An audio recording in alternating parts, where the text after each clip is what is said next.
Selamat pagi, Bapak dan Ibu. Suara saya terdengar jelas. Selamat pagi, terdengar Pak. Pagi Pak, jelas Pak. Pagi, Pak. Oke, Jelas, jelas. siap-siap. Hari ini terima kasih banyak Bapak Ibu atas waktunya. Sudah meluangkan waktu untuk hari ini kita sharing session sedikit ya sampai jam 11.40 mengenai update pada software TAS, TME, dan juga untuk TBQ. Untuk materi ini sepertinya sudah dikirimkan ke email Bapak dan Ibu masing-masing. Di dalamnya ada link untuk mendownload supaya Bapak Ibu bisa update softwarenya, ataupun nanti akan dikirimkan ulang setelah akhir acara ke email Bapak dan Ibu yang sudah didaftarkan ketika registrasi. Nah, langsung saja kita mulai untuk acara hari ini. Saya dengan Alfred yang akan membawakan acara pada hari ini. Nah, di sini kita akan membahas mengenai update di bulan November untuk software TAS, TME, dan juga TBQ. Mungkin Bapak Ibu sini mayoritas sudah pengguna softwarenya ya. Nah, di sini untuk versi-versi yang di-update, di sini sudah dicantumkan di halaman depan. Jadi ini adalah versi-versi yang terakhir. Bapak Ibu bisa cek masing-masing versi softwarenya ketika membuka TAS, TME, atau TBQ. Nanti akan kelihatan versi yang digunakan versi berapa. Nah, kita langsung saja mulai untuk pembahasan dari software TAS. Di sini ada sedikit update cukup minor untuk software TAS di R6 10.0.11.300. Nah, terutama untuk Bapak Ibu yang menggunakan workflow dari Revit, sampai dengan bulan yang lalu, beberapa bulan yang lalu, software TAS itu hanya bisa mengimpor modul Revit sampai 2023. Nah, di sini memang ada sedikit perbedaan antara waktu rilis dari software TAS dan juga waktu rilis untuk software Revit, di mana pada umumnya software Revit itu dirilis di awal tahun, di bulan April, untuk versi yang angkanya itu pakai angka tahun depan gitu. Jadi nanti di bulan April kira-kira akan ada Revit 2025 gitu ya, kalau misalnya mereka ada rilis yang baru. Nah, sedangkan untuk Kubikos TAS biasanya major release-nya itu ada di bulan Maret, sehingga ada gap untuk membaca Revit yang baru keluar, yang mana dikeluarkan itu biasanya di bulan April. Nah, di sini software TAS-C sudah diupdate supaya bisa membaca modul Revit dari file native-nya langsung .rpt yang keluar dari Revit 2024. Nah, sehingga Bapak Ibu yang punya model Revit dari 2024 itu bisa diimpor ke dalam TAS-nya dan dibaca untuk diambil volumenya. Nah, di sini sehingga di dalam TAS itu sudah bisa support untuk model Revit yang dibuat dari tahun versi 2018 sampai versi 2024.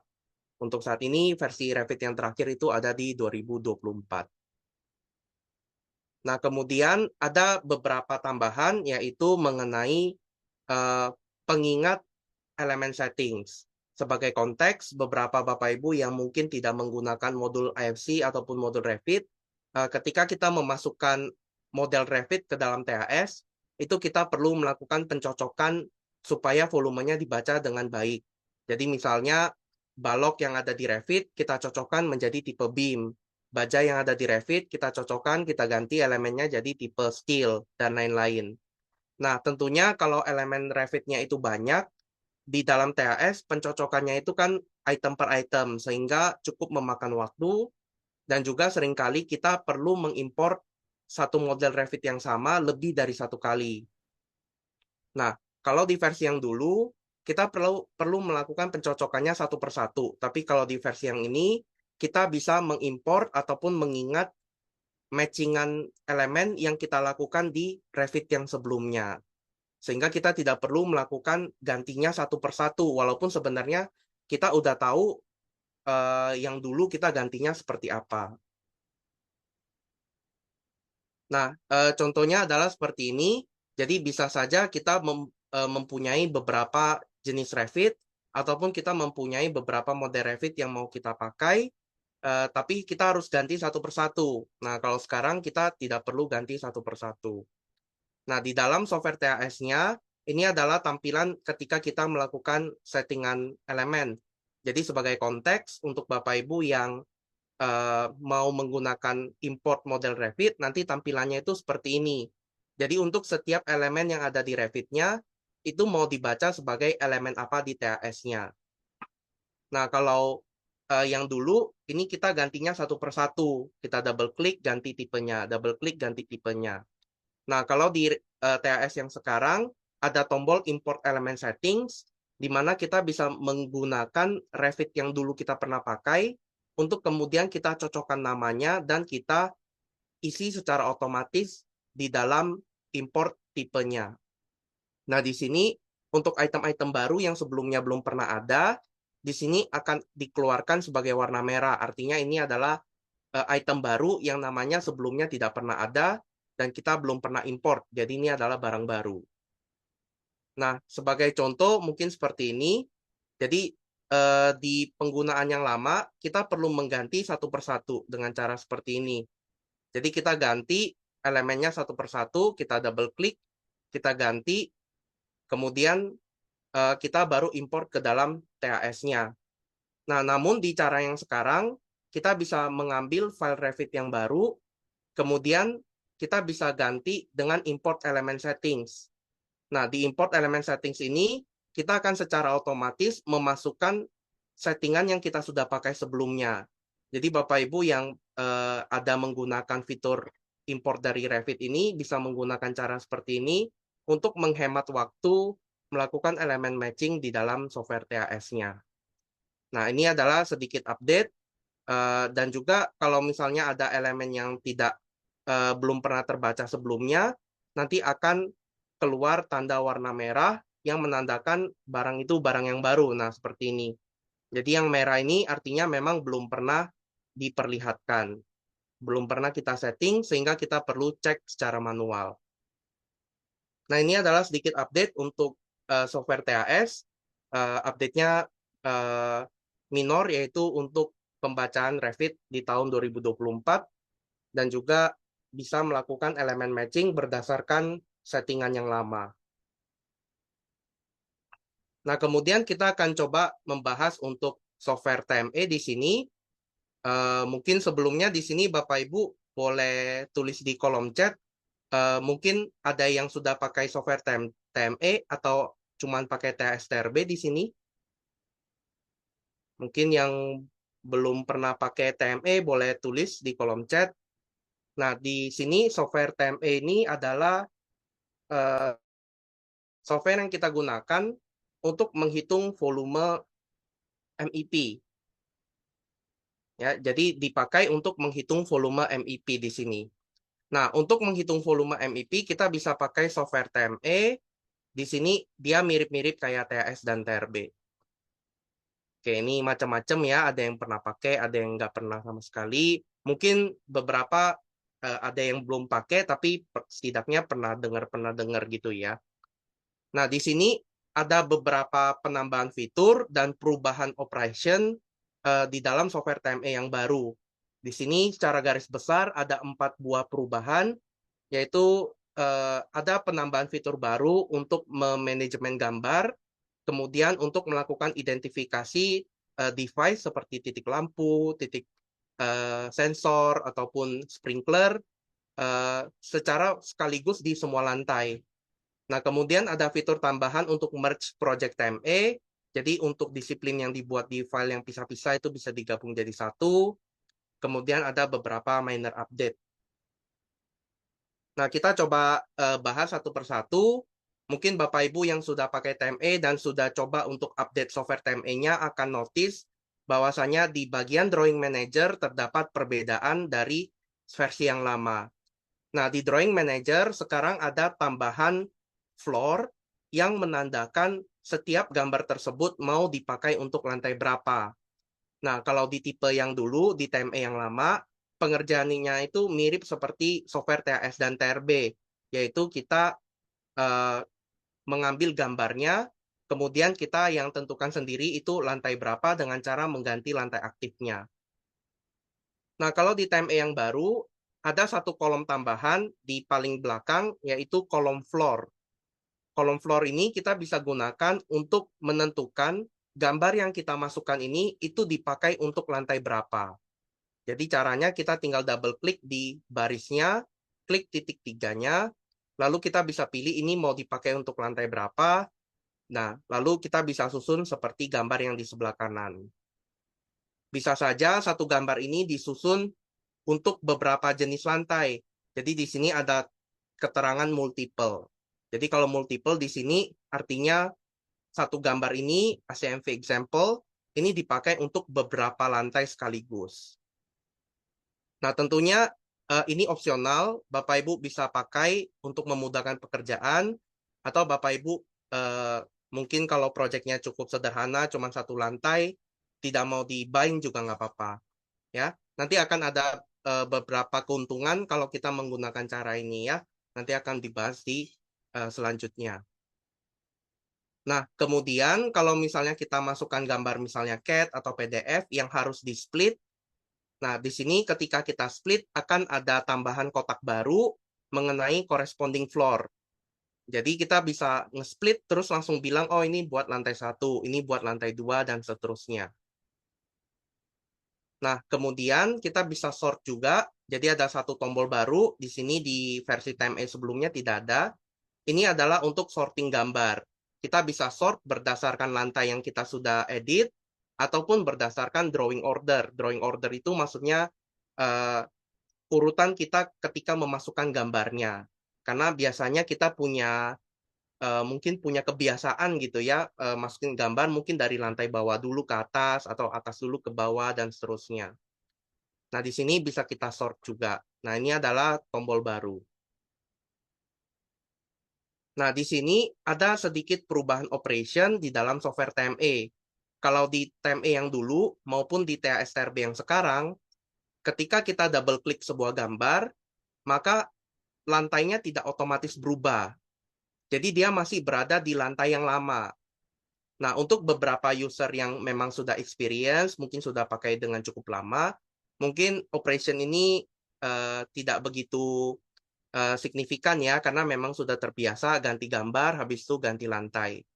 Nah, di fungsi yang baru, di sini setelah kita bin lantainya, ketika kita double klik gambarnya, maka lantainya itu akan otomatis berubah. Jadi kita menghindari kesalahan identifikasi pada lantai-lantai tertentu. Ya, jadi ketika kita double klik, misalnya gambar untuk second floor, di sini kita akan langsung otomatis ganti ke lantai second floor. Nah, dan di setiap lantai ini akan ada pilihan untuk gambar-gambar. Kalau misalnya untuk satu lantai itu memiliki lebih dari satu gambar. Jadi mungkin kan kadang kalau untuk TME, kita kadang masukin gambar air bersih, terus nanti air kotornya beda gambar, nanti untuk firefighting-nya beda gambar, untuk fire-nya electrical beda gambar, tapi semua untuk lantai 1. Nah, ini adalah sedikit update. Jadi di TME yang sekarang, kalau Bapak Ibu sudah bin lantainya, sudah tentukan lantainya di gambar ini lantai berapa, ketika gambarnya di double click, Bapak Ibu bisa perhatikan floor-nya itu akan langsung ganti. Nah, ini akan sedikit menghindari kesalahan pemodelan di lantai yang berbeda. Nah, kemudian ada sedikit perubahan fitur untuk locate. Nah, di tombol yang lama, fitur locate ini sebagai konteks itu mirip sama relocate di TS dan TRB, yaitu kita pakai untuk memindahkan gambar dari satu titik ke titik yang lain. Nah, namun ada beberapa kendala, yaitu di TME sendiri, untuk pembuatan akses grid itu dilakukan secara manual dan tidak bisa diidentifikasi. Nah, sehingga terkadang kita perlu klik satu titik dari gambarnya, kita mau geser, tapi kita gesernya harus bikin akses grid-nya dulu supaya kita bisa pindahkan secara pas. Nah, di software yang baru ini, kita bisa melakukan locate secara otomatis, sehingga kita tinggal klik locate, lalu pilih pertemuan garis grid-nya, misalnya grid gate 3C. Nah, grid 3C ini akan otomatis pindah ke 00-nya dari software TME. Nanti akan ada video penjelasan yang lebih jelas, sehingga kita tidak perlu lagi membuat elemen aksis grid di dalam TME, dan kita bisa langsung tentukan satu titik yang mau dijadikan 00. Ini akan mempercepat proses locate-nya. Nah, untuk Bapak Ibu yang ingin menggeser gambar, itu tetap bisa dilakukan dari tombol Move di menu Identify and Draw. Nah, kemudian ada tambahan fitur untuk cross-floor identification. Nah, biasanya ketika kita ingin menghitung sesuatu dalam bentuk titik di dalam TME, kita menggunakan fitur yang namanya device.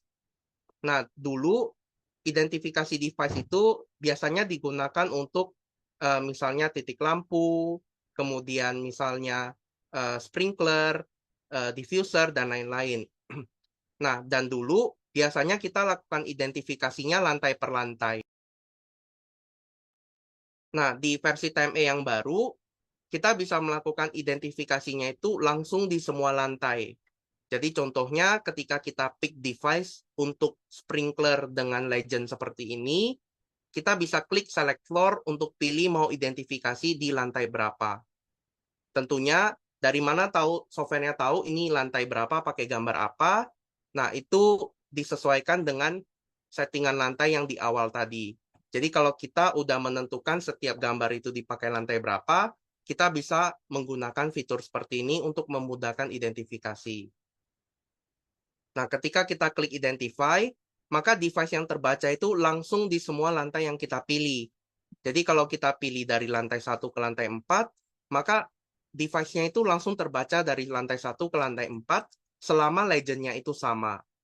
Nah, hal ini tentunya akan sangat mempercepat identifikasi item cacahan seperti misalnya stop kontak, seperti switches, kemudian lampu, dan lain-lain. Nah, hal ini bisa memberikan tambahan ke pengguna software TME untuk lebih cepat menghitung item-item cacahan. Jadi tidak satu lantai lagi, tapi langsung sekaligus untuk semua gambar yang dimasukkan. Dan tentunya volume yang dihasilkan juga dipisahkan berdasarkan lantainya. Jadi ini juga salah satu plus point yang bisa memudahkan kita untuk membagi volumenya nanti di BQ. Nah, di sini ketika kita sudah identify, nanti akan ada keterangan setiap gambar itu berapa itemnya berdasarkan legend yang sama. Dan kalau kita double klik, kita bisa cek yang mana barang yang sudah diidentifikasi. Jadi warna biru ini menandakan adalah barang yang dibaca. Dan angka 261 ini datangnya dari item-item ini. Nah, kemudian ada tambahan fitur lagi, yaitu untuk merge project. Jadi kalau di versi TME yang lama, kita tidak bisa melakukan merging project. Nah, kalau kita tidak bisa merge project, maka untuk pembagian tugas itu akan sedikit sulit karena kita tidak bisa bagi tugas misalkan modeling lantai GF ke lantai 2 oleh satu orang, lalu lantai 3 ke lantai 6 oleh orang yang lain. Kenapa? Karena pada umumnya sistem MEP itu saling terkait dari lantai yang bawah ke lantai yang atas. Jadi pada umumnya kita melakukan pembagian tugasnya itu bukan per lantai tapi per disiplin. Dikarenakan kita tidak bisa merge project di tempat yang lama. Nah, di TME yang baru kita bisa lakukan merge project.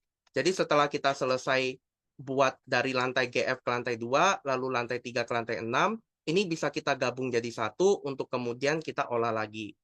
Jadi seperti contohnya untuk misalnya kabel-kabel itu kan pada umumnya main source-nya itu ada di bawah, kemudian distribution panelnya itu ada di atas-atas. Nah, untuk bisa menyusun kabelnya dengan baik, maka kita perlu modelnya itu secara penuh dari bawah ke atas. Nah, namun kalau misalnya lantainya banyak, tentu kita butuh banyak waktu ya untuk memodelkannya, misalnya seperti itu. Sehingga kita harus bagi tugas. Nah, tombol Merge Project ini ada di dalam menu BIM model. Kemudian cara pakainya adalah kita tinggal buka satu project TME kita, lalu kita klik Merge Project, lalu pilih model yang lain. Nah, untuk model yang lain ini harus memiliki settingan lantai yang sama. Jadi kalau misalnya settingan lantainya berbeda, di salah satu itu harus disamakan terlebih dahulu. Sehingga mungkin bisa dipertimbangkan sebelum membagi tugas, kita buat satu project dulu yang sudah ada settingan lantainya, kemudian baru kita kirimkan ke rekan kerja untuk kemudian dilanjutkan. Supaya apa? Supaya floor settingnya itu sama. Nah, tentunya setelah kita import, di sini juga bisa kita geser. Jadi kalau in case titik 00-nya berbeda, setelah kita import, kita bisa geser modelnya secara langsung ke satu titik acuan yang sama. Nah, kemudian juga ada pengecekan mengenai elemen yang namanya sama ataupun entity yang berada di posisi yang sama. Jadi misalnya kalau misalnya kita sudah buat riser, ternyata pas kita satukan risernya overlap. Nah, di sini akan ada sedikit warning untuk menentukan bagaimana cara software memproses barang yang overlap tersebut. Untuk nama elemen yang sama, di sini kita punya 3 pilihan, yaitu membuat elemen baru dengan nama min1 di belakangnya, ataupun kita timpa elemennya, ataupun kita tetap pakai elemen dari file yang pertama. Nah, untuk entity ataupun objek yang saling overlap, kita bisa punya pilihan untuk override, atau kita timpa barang yang lama dengan barang yang baru, atau kita tetap pakai barang yang lama sehingga barang yang baru itu tidak diimpor ke dalam modelnya. Nah, ini adalah beberapa pengaturan yang bisa kita lakukan dalam kasus adanya overlap, baik itu dari objek modelingnya ataupun dari namanya yang duplicate. Nah, kemudian di sini ada sedikit contoh demonstrasi. Jadi ini adalah fitur penggunaan untuk software yang baru. Jadi setelah kita masukkan gambar di sebelah kanan, nanti akan ada tulisan gambar unbound drawings. Nah, unbound drawings itu maksudnya adalah gambar ini belum pernah kita assign di lantai-lantai tertentu. Sehingga untuk sekarang software tidak mengerti untuk setiap gambar ini itu dipakai untuk lantai berapa. Nah, kalau kita sudah buat lantai seperti ini, biasanya pada umumnya kita lakukan locate dulu. Locate ini tujuannya supaya nanti ketika kita modeling, posisinya itu berada di titik 00 yang sama. Jadi kalau kita buat riser itu nanti bisa nyambung kayak gitu ya. Nah, di sini kita bisa klik locate. Lalu untuk cara penggunaan locate sendiri terdiri dari 2 tahap. Setelah kita klik locate, pertama kita bisa pilih grid yang mau kita cocokkan. Jadi misalnya ini, grid 1. Setelah kita pilih grid 1, kemudian kita bisa pilih grid berikutnya. Dengan cara ini maksud kita adalah 00 di bangunan ini kita set menjadi 1A. Ketika kita klik seperti ini, software akan otomatis memindahkan gambar ke titik 00 atau 1A di model TMA. Nah, grid ini sudah default, jadi kita nggak usah bikin lagi. Nah, begitu juga untuk gambar berikutnya, kita klik locate, lalu kita pindahkan gambarnya dengan cara yang sama. Nah, bisa dilihat sedikit konteks, kalau untuk TMA yang lama, kita harus klik gridnya, lalu kita geser sendiri. Nah, kalau sekarang, kita cukup kasih tahu aja titiknya yang mana. Dan kita nggak usah bikin grid lagi, seperti itu. Nah, setelah itu, kalau kita double klik, maka dua gambar ini sudah berada di posisi 00 yang sama. Nah, berikutnya, kita bisa lakukan settingan lantai untuk setiap gambar ini. Jadi untuk yang page 2, ini sumbernya dari PDF. Page 2 ini dipakai untuk second floor. Sedangkan yang page 1 dipakai untuk yang first floor. Nah, di sini bisa dilihat gambar yang sudah di-assign lantainya akan berada dalam satu grup yang sama. Jadi ini first floor, yang ini di second floor. Dan ini barisnya bisa lebih dari satu. Nah, kemudian kalau kita coba lihat kembali, setelah kita sudah lakukan assignment untuk lantainya, di sini kita bisa coba lakukan identifikasi. Nah, identifikasi ini berlaku untuk tombol device di gambar CAD maupun gambar PDF. Nah, sehingga kalau kita coba misalnya mau buat sprinkler seperti ini, lalu kita turunkan elevasinya 0,8 dari top elevation, kemudian kita klik device, kita pick device, di sini kita pilih legendnya, kita select floor, kemudian kita tentukan kita mau menentukan identifikasi ini untuk lantai 1 dan lantai 2. Nah, dengan cara seperti ini, maka identifikasi kita akan mencari legend yang sama untuk setiap lantai yang kita pilih.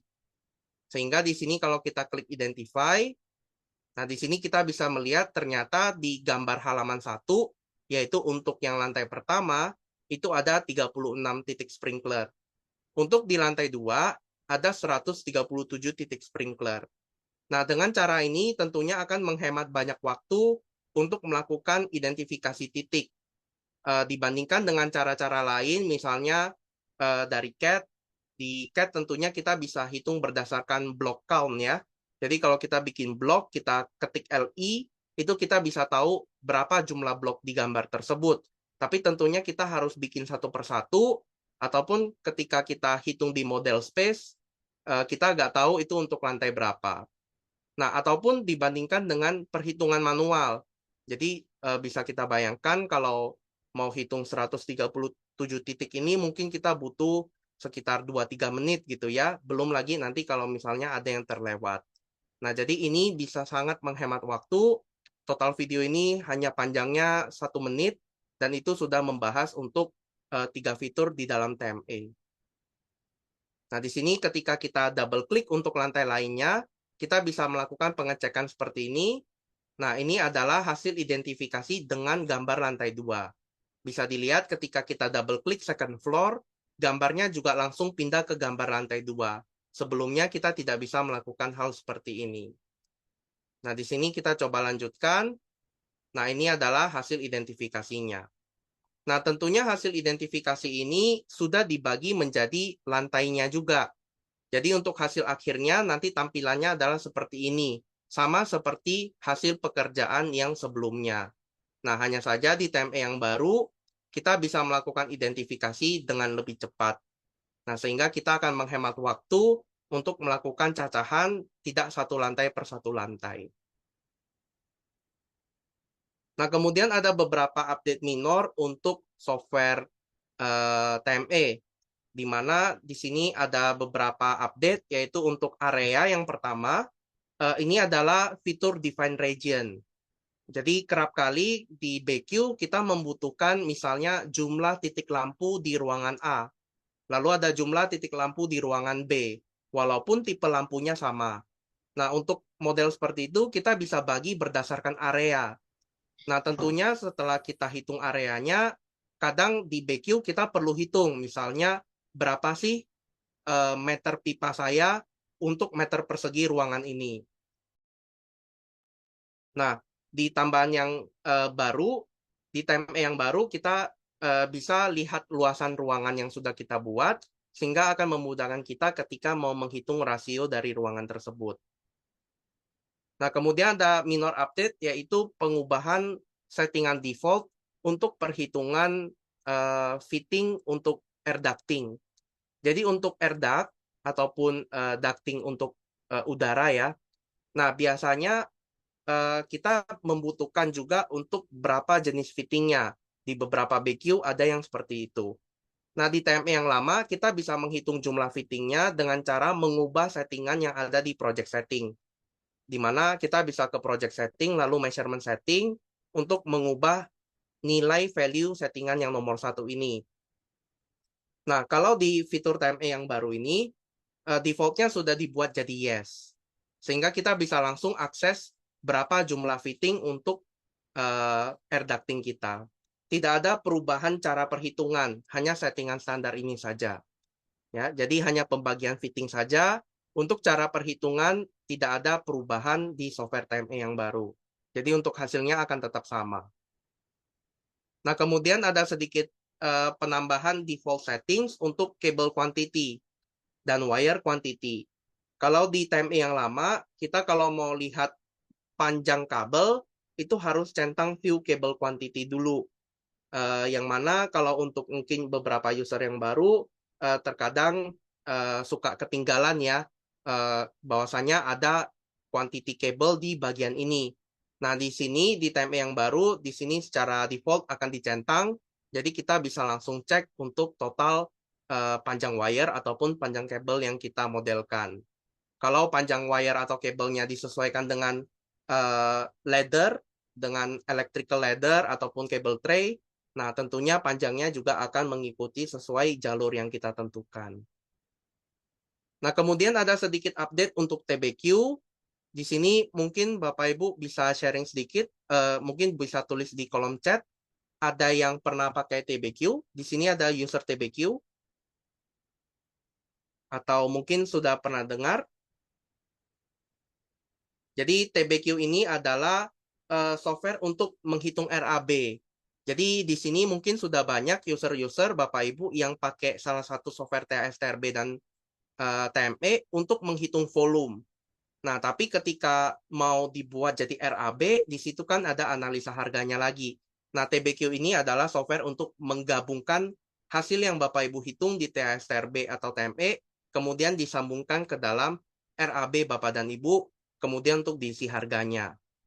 Nah, di sini ada beberapa fitur tambahan di dalam TBQ, di mana yang pertama, di dalam TBQ kita bisa membagi komponen RAB kita menjadi volume material yang dibutuhkan. Misalkan untuk pembuatan misalnya 1 meter kubik pengecoran, mungkin kita butuh, kalau site mix ya, kita butuh semen, batu, pasir, dan lain-lain. Nah, biasanya untuk tender, kita bisa dapatkan berapa volume batu yang kita mau pakai berdasarkan koefisien harga satuan yang kita pakai. Jadi caranya adalah volume corannya dikali koefisien batunya, maka kita dapatkan berapa material yang kita butuhkan. Nah, di sini ada tambahan kolom baru di fungsi buy rate item. Buy rate item ini adalah fitur yang kita bisa pakai untuk hitung volume material dari analisa harga satuan yang sudah kita buat. Nah, di sini ada tambahan 3 kolom, yaitu brand, supplier, dan state, yang kita bisa isi di build up unit rate ataupun tabel AHSP-nya. Jadi kalau di tabel AHSP kita sudah kasih tahu, oh yang di sini project ini pakai brand A, suppliernya dari vendor B. Kemudian ini untuk region yang di Jakarta atau ini yang impor. Nah, di sini kita bisa sekalian lihat berapa volume yang kita butuhkan materialnya dan dari mana kita harus cari materialnya. Nah, kemudian ada tambahan untuk interim version. Terkadang kita pas membuat RAB, mungkin kita membutuhkan beberapa kali perhitungan. Mungkin kita bisa sharing untuk Bapak Ibu yang biasa buat RAB, apakah pernah mendapatkan kebutuhan untuk menghitung RAB-nya pakai 2 versi harga atau lebih? Mungkin ada yang pernah, boleh share di chat. Mungkin boleh sambil dijawab untuk Pak Isbullah Huda. Untuk TMEC fitting ducting, kuantitinya tidak double, Pak. Jadi fungsi perhitungan di TME itu dihitungnya dari panjang as untuk panjang ductingnya, untuk fittingnya itu dihitung dalam jumlah nos. Namun tentunya kalau fitting ini tidak mendeduksi panjang ducting yang kita pakai ya, jadi memang uh, mungkin kalau mau net itu nggak terlalu net ya, karena di fitting itu dia pakai nos, nggak ada ukurannya. Mungkin poinnya di situ ya. Nah, jadi untuk Bapak Ibu, saya kembali lagi ke TBQ. Untuk Bapak Ibu yang pernah bikin RAB, kemudian diminta untuk bikin 2 versi hitungan, kemudian dari 2 versi hitungan ini diminta dicek yang mana sih yang lebih menguntungkan misalnya. Nah, itu sekarang bisa dilakukan di dalam TBQ menggunakan tombol interim version. Ketika kita buat interim version, kita bisa buat beberapa perbandingan yang kemudian kita bisa ubah untuk harganya maupun untuk volumenya, untuk harga persen profit yang kita mau ambil dan lain-lain. Nah, di versi yang lama interim version juga ada, namun bedanya tidak bisa diedit sehingga kita tidak bisa melakukan perbandingan. Nah, kalau di yang sekarang kita bisa lakukan edit di semua interim version sehingga kita bisa buat beberapa versi dari RAB untuk satu project yang sama. Nah, di sini kita juga bisa ganti harga materialnya ataupun koefisiennya. Jadi semuanya bisa kita ganti. Sehingga Bapak Ibu yang perlu bikin RAB, misalnya untuk tender berapa, nanti untuk lapangan harganya beda, di sini bisa menggunakan software TBQ untuk membuat beberapa versi RAB untuk project yang sama. Dan tentunya bisa kita cetak reportnya, misalnya kita mau lihat summary-nya atau kita butuh approval dari manajer atau atasan, dan juga bisa kita bandingkan. Nah, perbandingan ini bisa sangat membantu ketika kita mau cek membandingkan antara RAB yang versi A dan versi B. Nah, dengan cara ini kita bisa tahu sebenarnya RAB yang versi A kita apakah lebih kecil atau lebih besar dibandingkan dengan yang versi B.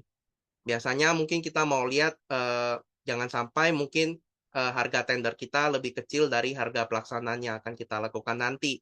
Nah, jadi ini bisa memberikan sedikit insight untuk melakukan perbandingan antar dua versi RAB. Nah, ini untuk satu project yang sama. Kalau di Excel mungkin beberapa ada yang punya template, tapi tentunya template itu kalau ganti project kita harus ganti lagi rumusnya ya. Belum lagi kalau nanti ada salah kurang dan seterusnya. Nah, kalau di sini softwarenya sudah standardized, jadi kesalahan aritmatika itu tidak ada lagi. Kadang kan kita butuh kirim RAB kita karena mau dicek sama owner ya, takut ada kesalahan pengalian. Nah, tapi kalau di TBQ ini sudah standardized semua. Jadi sebenarnya tidak ada kesalahan pengalian, tapi kalau mau dikeluarkan jadi Excel tetap bisa. Nah, kemudian di sini ada sedikit tambahan untuk mengeluarkan analisa harga satuan. Mungkin Bapak Ibu di sini bisa sharing di kolom chat Zoom untuk analisa harga satuan, apakah biasanya perlu dikirim ke owner mungkin untuk dicek?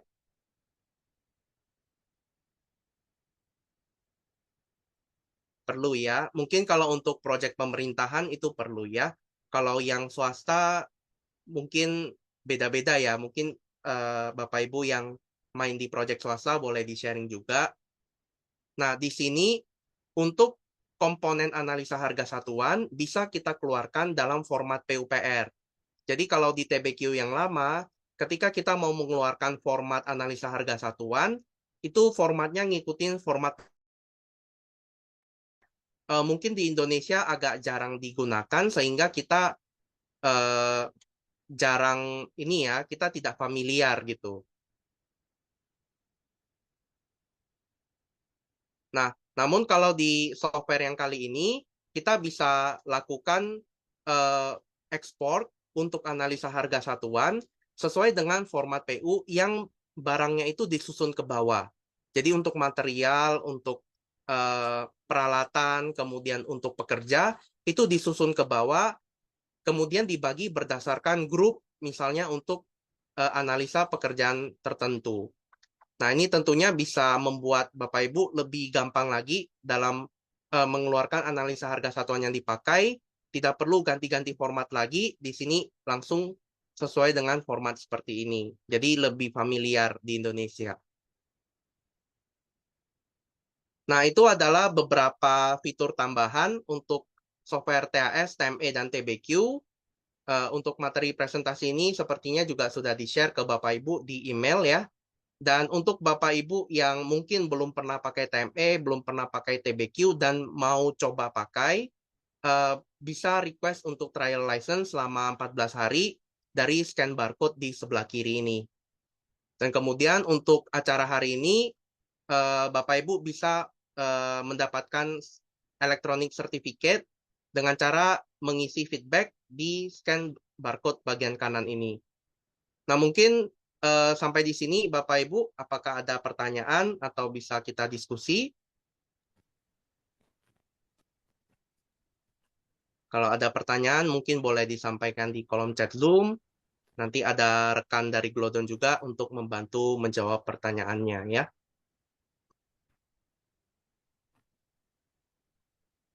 Untuk ini pertanyaan Pak Umar, untuk koefisien itu standar TBQ atau bisa kita update, bisa diupdate Pak. Jadi by default di TBQ itu kita bisa buat analisa harga satuan sendiri. Jadi tidak terpatok pada analisa harga satuan yang sudah ada. Kita bisa buat sendiri. Kemudian kalau Bapak Ibu yang main di pemerintahan, kalau mau mengacu ke peraturan Menteri PUPR, kita juga sudah ada file defaultnya, di mana Bapak Ibu bisa pakai untuk mengikuti sama persis peraturan Menteri PUPR punya analisa harga satuan. Ya, atau diketik ulang mungkin di setiap daerah beda-beda ya. Nah, itu bisa dibuat juga di dalam TBQ. Jadi tidak terpatok ya. Dan tentunya kalau sudah masuk ke TBQ, Bapak Ibu tidak perlu bikin analisa harga satuan baru untuk proyek yang baru. Karena Bapak Ibu bisa menggunakan kembali analisa harga satuan yang sudah pernah dipakai. Jadi lama-kelamaan daftar harga Bapak Ibu itu makin besar database-nya. Dan bekerja itu jadi lebih gampang karena tinggal kita ketik aja kita mau pakai harga yang mana. Untuk Pak Johan, untuk TME saat ini belum ada fitur konversi satuan metrik ke imperial, Pak. Mungkin ini korelasinya terhadap ini ya, Pak. Terhadap mungkin ukuran-ukuran di MEP yang terkadang masih pakai satuan imperial seperti pipa, diameternya biasa bilangnya 1 inci. Nah, kalau di TME itu settingannya itu dalam metrik. Jadi diameternya kita masukkannya biasa 25. Untuk pipa 2 inci, mungkin untuk settingan metriknya kita isi sekitar 50 ya diameter nominalnya. Untuk saat ini di TME belum ada konversi satuan metrik ke imperial dan sebaliknya, Pak. Jadi untuk softwarenya memang semuanya masih dalam metrik. Namun nanti bisa kita ajukan sebagai tambahan untuk supaya mungkin di beberapa item bisa kita pakai fitur dalam bentuk imperial ya. Namun nanti masih dalam diskusi untuk pengembangannya. Mungkin Pak Johan biasanya butuh volume dalam metrik atau maksudnya benar Pak untuk satuan kayak pipa gitu maksudnya diameter pipa? Iya Pak. Ya, Eh, diameter jadi pipa ya. utama untuk pekerjaan Betul, mekanikal Pak. betul. Karena masih banyak yang pakai imperial ya. Betul, betul. Iya Ya, Pak. mungkin nanti bisa kami sampaikan untuk pengembangan input dalam imperial ya. Jadi masukin incinya mungkin jadi lebih gampang. Nah, mungkin ada pertanyaan lainnya untuk Bapak dan Ibu. Boleh saya nanya, Pak? Boleh. Ini dari Pak siapa? Hmm, saya Huda dari PT Timbok. Oh, Pak, Timok. Oke, eh, Pak. Pak terkait dengan perhitungan ducting yang seperti Iya. tadi yang dijelaskan bahwa ada apa? Ada sistem baru terkait dengan fitting, Pak. Fitting ducting. eh oh ya, sebenarnya fittingnya bukan sistem baru, Pak. Ya, tapi ya boleh Eh, dilanjutin mungkin, jadi Pak. kalau misalnya fitting itu Heeh. kita gunakan karena kalau misalnya saya pelajari bahwa perhitungan ducting itu kan dari Center sentral ke to center. sentral kan. Betul, Jadi betul. dia mengikuti melewati dengan batas fitting, Mbak. Kalau misalnya fitting itu kita gunakan berarti Betul. double item dong. Betul. Betul, Pak. Jadi untuk TME yang sekarang by default itu hitungannya dari as ke as. Jadi kalau misalnya kita punya fitting yang vertikal, mungkin saya bisa coba ilustrasikan. Kalau kita punya ducting seperti ini, lurus, terus mungkin di bawahnya kita punya ducting seperti ini. Nah, nanti kan di sini tentu ada fittingnya ya di bagian tengah. Hmm. Nah, cara penentuan panjang dari software TME itu adalah mengukur asnya. Jadi panjang dari satu sistem ducting ini adalah ini ke tengah, kemudian ini juga ke tengah. Nah, untuk TME yang sekarang kita belum bisa adjust untuk panjang fittingnya. Kalau mungkin pertanyaan Bapak sebenarnya lebih ke kayak sebenarnya fitting itu kan mungkin ada panjang pendeknya ya, ada ukurannya lagi. Nah, untuk Betul. TME itu memang belum bisa disetting lagi. Jadi settingan fitting itu otomatis geometrinya. Nah, di sini fittingnya dihitungnya dalam satuan NOS atau satuan unit. Nah, sehingga elemen fitting di sini sebenarnya tidak mengurangi volume yang terjadi dari fittingnya. Mungkin kan kita harapannya kalau misalnya udah pakai fitting, kemudian ductingnya itu mungkin lebih pendek ya, harusnya seperti itu. Nah, tapi untuk TME yang sekarang masih belum bisa, Pak. Jadi untuk perhitungannya memang as ke as, untuk fitting bisa dikeluarkan dalam bentuk NOS kalau diperlukan. Kalau misalnya Hmm. BQ-nya nggak minta, ya ini nggak usah diambil berarti angkanya. Iya, karena Itu kan sih, Pak. kalau misalnya kita hitungannya seperti yang Bapak jelaskan tadi kan seharusnya kita tidak usah perlu ngitung fitting kan. Iya, betul. Karena kan Gitu. sudah termasuk kan, karena Iya, kan betul. biasanya kalau misalnya ducting itu kan hitungannya sebenarnya meter Betul. persegi Betul, atau Pak. meter lari kan gitu. Betul, Pak. Jadi Iya. harusnya fitting itu cuma opsi aja kan kalau apabila Betul. misalnya diperlukan. Iya, betul. Hanya opsi saja ya, karena di di Indonesia memang kita masih kekurangan standar BQ ya. Jadi tiap project tuh beda-beda gitu. Ada yang minta, ada yang enggak. Nah, kita dari TME hanya memfasilitasi gitu. Kalau memang tidak terpakai, ini nggak usah diambil angkanya. Jadi angkanya tetap dihitung pakai meter lari, sudah include dengan fittingnya tadi. Gitu, Oke, Pak Pak. Alfred, makasih. Oke, Pak. Siapa? Mungkin ini saya kembalikan ke tampilan depan.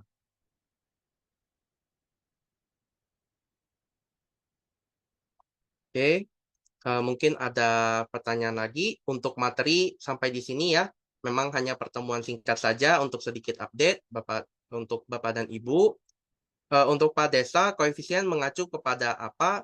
Untuk koefisien analisa harga satuan di TBQ, by default, kalau Pak Desa pernah coba buka TBQ, itu kosong, Pak. Jadi kalau Bapak di perusahaan sudah punya analisa sendiri, di dalam TBQ itu ada fungsi untuk membaca Excel yang Bapak pernah buat untuk analisa harga di perusahaan, lalu masukin ke sistemnya TBQ. Nah, tapi kalau Bapak mau misalnya pakai Permen PU punya analisa harga satuan, itu kami juga ada file default-nya. Jadi kami bisa share sehingga Bapak juga bisa import analisa harga satuannya tanpa bikin ulang. Tapi by default, Pak, untuk pengerjaan di TBQ, itu sebenarnya koefisiennya tetap disesuaikan ke yang Bapak pakai di perusahaan. Gitu. Jadi tidak ada mengacu kemana-mana, Pak. Sebenarnya itu kayak Excelan kosong, Pak, yang bisa kita isi. Nah, tapi isinya Bapak punya banyak cara. Bapak bisa ketik manual, bikin sendiri. Kalau udah ada Excel dari perusahaan, itu bisa dimasukin juga. Jadi nggak harus bikin dari nol. Dan itu diingat sepanjang project-projectnya. Jadi nanti untuk project lain, kita nggak perlu copy-copy analisa harga satuan, nggak perlu cari-cari analisa harga satuan project yang lama. Kita bisa langsung akses. Itu. Tugas kita mungkin hanya ganti harga materialnya aja untuk bulan tersebut. Mungkin cukup menjawab Pak Desta. Ya, untuk Bapak Ibu yang mau mencoba untuk pemakaian TME atau TBQ bisa scan barcode sebelah kiri. Untuk Bapak Ibu yang mau mendapatkan sertifikat bisa coba scan di feedback di sebelah kanan.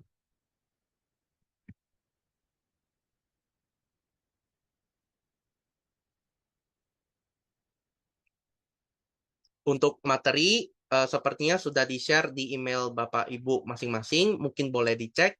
Kalau sudah daftar, sepertinya sudah dikirimkan.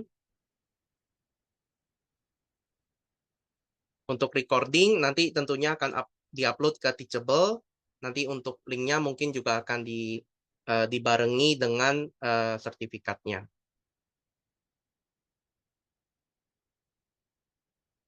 Baik, kalau Bapak Ibu punya pertanyaan, boleh monggo disampaikan. Kalau sudah tidak ada, sebelumnya saya ucapkan terima kasih untuk waktu Bapak Ibu selama kurang lebih 50 menit ini ya.